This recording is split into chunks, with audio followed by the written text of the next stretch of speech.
The first time Samuel held Maria's hand, he promised her that no matter how hard life became, he would never leave her. He was 27 then, still trying to find his feet, still sleeping in a small one-room apartment in Lagos, still sending applications every morning and praying every night that one company would give him a chance. Maria was not the kind of woman who loved him because of money. She loved him when his shirt collars were fading. She loved him when his laptop battery could no longer last for 10 minutes without a charger. She loved him when he would sit outside at night, staring at the road, wondering if his dream of becoming a successful software developer would ever come true. Maria believed in him before the world knew his name. She would wake up early, prepare food, pack it in a small bowl, and take it to him whenever he was working late. When he felt discouraged, she would sit beside him and say, "Samuel, your light will still shine. Don't give up." Those words became his strength. He carried them through every rejection, every unpaid internship, every late-night coding project, and every moment of shame when he had to borrow money just to buy data. In 2019, Samuel married Maria in a small but joyful ceremony. There was no grand hall. There was no rich display. There were plastic chairs, family members, church members, jollof rice, and the sound of people singing with joy. Maria wore a simple white gown, and Samuel stood before her with tears in his eyes. He looked at her like she was the answered prayer of his youth. That day, Maria's mother held Samuel's hand and said, "My son, this woman stood with you when you had little. Please, don't forget her when life becomes sweet." Samuel nodded and replied, "Mama, I will never forget Maria. She is my wife. She is my home." For some years, it truly looked like Samuel meant every word. Their first son, David, was born in 2020. Samuel cried when he heard the baby's first cry. He held the boy with trembling hands and whispered, "My son, I will give you a good life." 1 year later, Maria gave birth to Daniel. Their small home became full of baby clothes, small shoes, toys on the floor, and the noise of children laughing and crying. Money was not always enough, but love covered many things. Maria managed the home with patience. Samuel worked harder than ever. He became known in his office as a brilliant software developer, the kind of man who could solve problems that kept others awake. His manager trusted him. His colleagues respected him. Clients began to ask for him by name. Soon, his hard work opened a door that felt too big to ignore. A company in New York offered Samuel a job. When the email came in, Samuel read it again and again. The salary was more than anything he had ever earned in Nigeria. The company promised career growth, relocation support, and a future that sounded like a dream. Samuel jumped from his chair and shouted so loudly that Maria ran into the room, thinking something bad had happened. He lifted her in his arms and said, "Maria, we made it. America has opened for us." Maria smiled, but her smile carried fear. She was happy for him, but she knew every open door also came with a test. The company could only process Samuel's travel first. Maria and the children would have to wait until his documents settled. Samuel assured her that it was only for a short time. He said, "I will go first. Once I settle, I will send for you and the boys. We suffered together. We will enjoy together." Maria believed him because love had trained her to trust his words. The night before Samuel traveled, the children slept beside their mother. Maria sat on the edge of the bed, folding Samuel's clothes into his suitcase. She added his Bible, his wedding picture, and a small handwritten note. In the note, she wrote, "No distance can break what God joined. We are waiting for you." Samuel saw the note and pulled her close. He said, "I will call you every day. I will never make you feel alone." Maria rested her head on his chest and fought back tears. She did not want to cry too much because she wanted him to travel with courage. Deep inside, her heart was shaking. On a Tuesday morning, Samuel left Nigeria. At the airport, David held his father's trouser and asked, "Daddy, are you coming back tomorrow?" Samuel bent down and kissed his forehead. He said, "Not tomorrow, my boy, but Daddy will come back. I will call you." Daniel was too small to understand. He only stretched his little hands towards Samuel and cried when Maria pulled him back. Samuel hugged them one last time, then turned toward the departure gate. Maria stood there with the children, watching him until his body disappeared into the crowd. For the first 30 days in New York, Samuel kept his promise. He called every morning before work and every night before sleeping. He asked about David's school. He asked if Daniel was eating well. He sent money for food, rent, and school fees. Maria would put the phone on speaker so the boys could hear his voice. David would shout, "Daddy, I scored high in my classwork." Daniel would clap his hands and call, "Da-da, da-da." Those calls kept Maria alive. New York was cold, busy, and full of lights. Samuel worked in a glass office where people spoke fast and moved faster. At first, he missed home. He missed Maria's voice. He missed the sound of his children running around the room. He missed Nigerian food. He missed the warmth of familiar streets. But slowly, the new life started entering his heart. He started earning good money. He bought better clothes. He moved into a nice apartment. His co-workers invited him to events. People treated him with respect. Women smiled at him in ways he had not experienced for years. Samuel began to enjoy being seen as a single successful man. At first, he corrected people when they assumed he was unmarried. He would say, "I have a wife and 2 children back home." But after some time, he stopped explaining. The wedding ring that once sat proudly on his finger began to feel heavy. One Friday night, he removed it before going out with his colleagues. He told himself it was just for comfort. The next morning, he did not put it back. Maria noticed the change before Samuel admitted it to himself. His calls became shorter. His replies became slower. Sometimes he would read her messages and not respond. When she asked if everything was fine, he said work was stressful. When she asked when he would start processing their travel, he said he needed more time. When she asked why he sounded distant, he said she was overthinking. Then one day, Samuel stopped calling. Maria called him in the morning. No answer. She called in the afternoon. She sent messages. No reply. She waited until midnight, holding the phone in her hand, hoping the screen would light up. It did not. The next day was the same. Then the next week. Then the next month. Samuel stopped sending money. He stopped asking about the children. He stopped checking on the rent. He stopped being a husband. He stopped being a father. Maria did not understand what had happened. She contacted his friends, but they knew nothing. She sent emails. She prayed. She cried in silence because she did not want the children to see her broken. Whenever David asked, "Mummy, when is Daddy calling?" Maria would force a smile and say, "Soon, my son." But soon never came. In New York, Samuel had met another woman. Her name was Evelyn Fernandez. She was beautiful, confident, and elegant. Her father was Mexican, her mother was Ukrainian, and she grew up in Canada. She worked as a model and carried herself like someone used to attention. Samuel met her during a work-related weekend in Albany. They first spoke at a small cafe after she noticed him struggling to pronounce the name of a drink on the menu. She laughed, he laughed, and that simple moment became the beginning of something dangerous. Evelyn did not know about Maria. She did not know about David and Daniel. Samuel told her he had left a painful past behind in Nigeria. He said he wanted a fresh start. Evelyn believed him because he looked sincere. Samuel knew he was lying, but he buried the truth under expensive dinners, smooth words, and new emotions. Their relationship moved fast. Within 3 months, Samuel proposed. Evelyn said yes. They married in a private ceremony with a few friends and later moved into a beautiful home.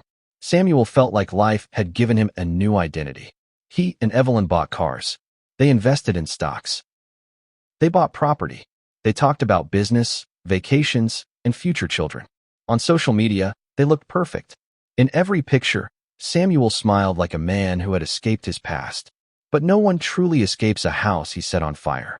Back in Nigeria, Maria's life became harder. The rent expired. School fees piled up. Food became difficult. The woman who once believed she was waiting for her husband slowly understood that she had been abandoned. She changed her phone number after months of pain, not because she had stopped loving Samuel, but because waiting for a message that never came was killing her. Maria moved to a cheaper area with her children. She got a job at a primary school.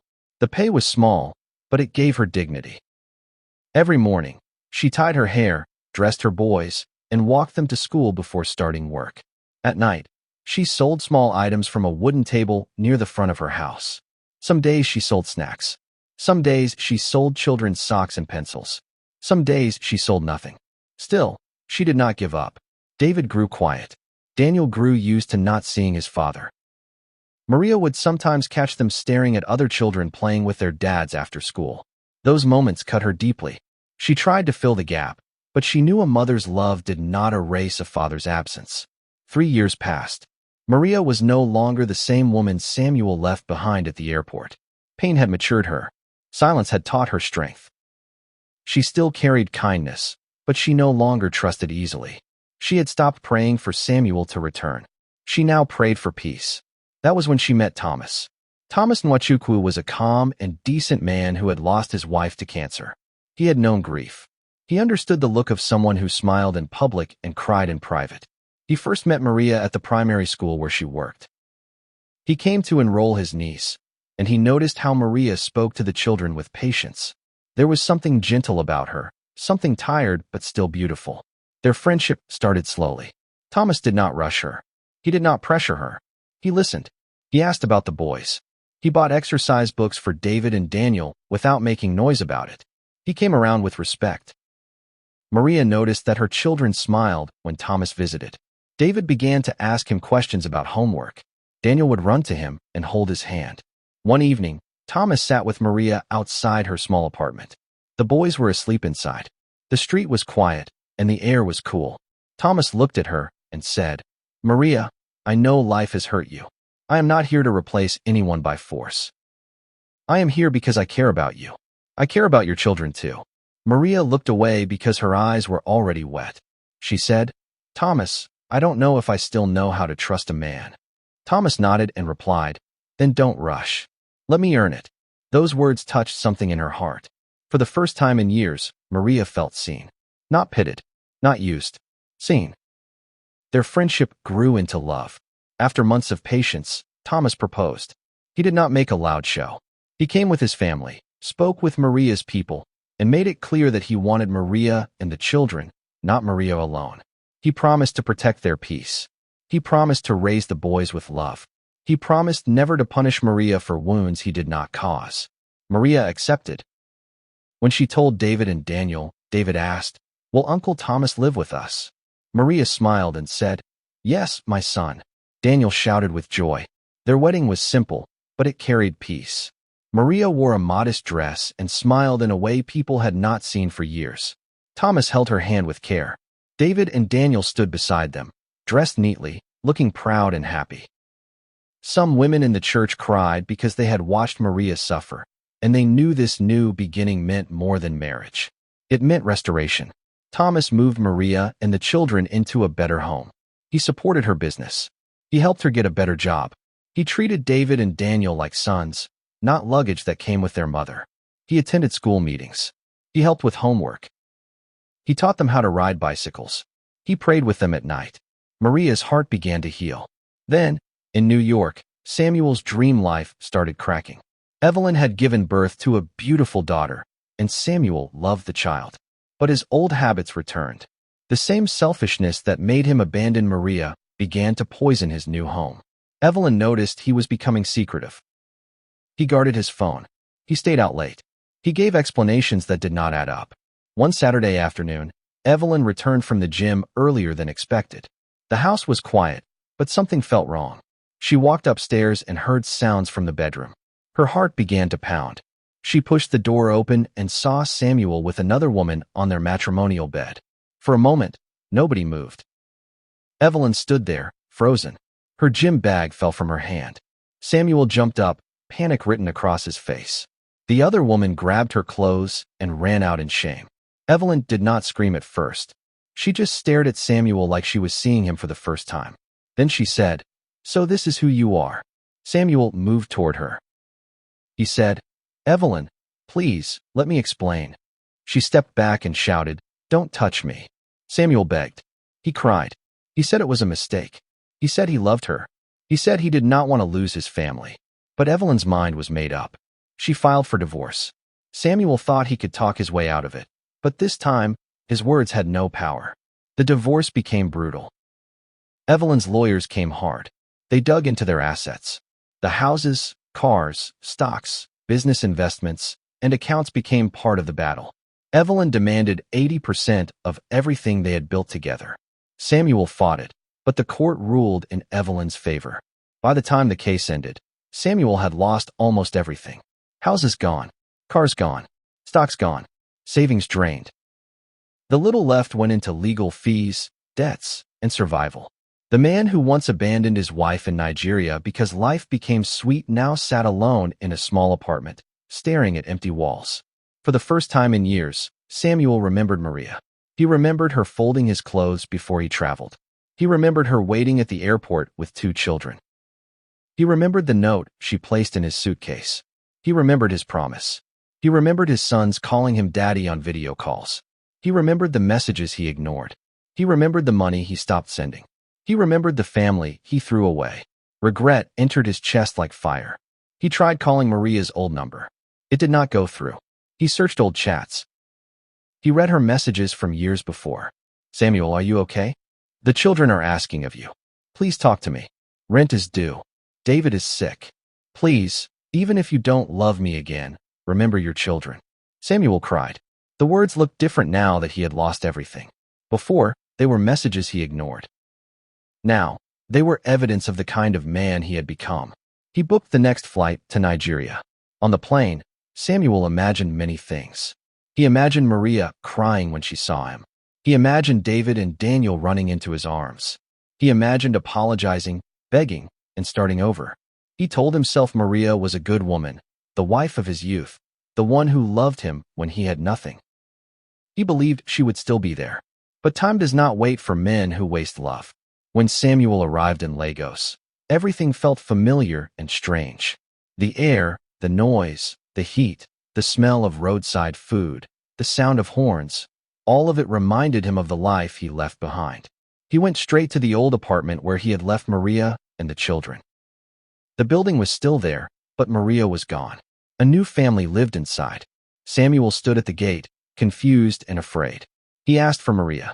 The woman who opened the door shook her head and said she did not know anyone by that name. Samuel's legs became weak. He went to the neighbors. Some recognized him immediately. One old woman looked at him with anger and pity. She said, Samuel, you are just coming back now? Samuel swallowed hard and asked, Where is my wife? Where are my children? The woman sighed. She said, Maria suffered. She waited. She worked like a widow with a living husband. You left her with 2 small children and disappeared. Did you think she would remain at this door forever? Samuel's eyes filled with tears. He said, Please, where is she? The woman looked away and said, She has married another man. A good man. He is taking care of her and the children. Those words broke Samuel. He stepped back like someone had hit him. He wanted to speak, but no words came out. Maria had remarried. His children were being raised by another man. The home he abandoned had closed its door against him. Samuel found their new address after begging several people. He went there the next day, wearing a simple shirt, carrying gifts he had bought at the airport for the boys. His hands shook as he stood outside the gate of Thomas's house. Then he saw them. David and Daniel were playing in the compound. They looked taller, healthier, happier. Thomas was with them, helping Daniel fix a bicycle chain. Maria came out of the house holding a tray of drinks. She was smiling.